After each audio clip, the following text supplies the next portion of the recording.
Welcome to our channel. Today we how to reset Mailchimp Cloud Campaign, beginner guide step by step clearly. To reset a Mailchimp Cloud Campaign, begin by logging into your Mailchimp account. Navigate to the Campaigns section from the main dashboard. Locate the Cloud Campaign you wish to reset. Click on the campaign name to open its summary page. On the right side of the screen, look for the Actions button. Click on the Actions drop-down menu. Select the option that says Replicate to create a copy of the original campaign. Once the new campaign is created, you will be redirected to the campaign builder. Review the new campaign content and settings. If needed, update the campaign name to distinguish it from the original. To clear any old data, navigate to the Settings tab.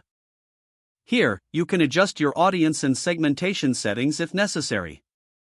Next, check the email content and make any changes. If you want to start fresh, consider removing old images or text. Update your subject line and any preview text as needed.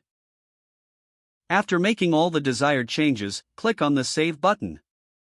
Finally, head to the review step to confirm all details are correct.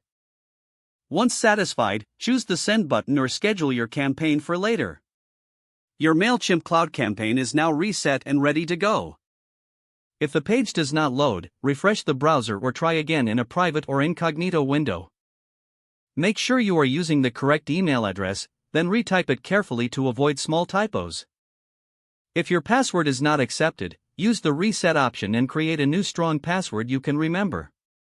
Check your spam folder for verification or security emails, then complete any requested confirmation steps. Enable two-factor authentication if available to improve account security and reduce unauthorized access risk. After signing in, review your profile details so your contact information and settings are accurate and current. If you see an error message, note it down and try again after restarting your device and internet connection. Log out when you finish, especially on shared devices, to keep your account and payment information secure. If the page does not load, refresh the browser or try again in a private or incognito window. Don't forget to like this video and subscribe to our channel for more step-by-step tech guides.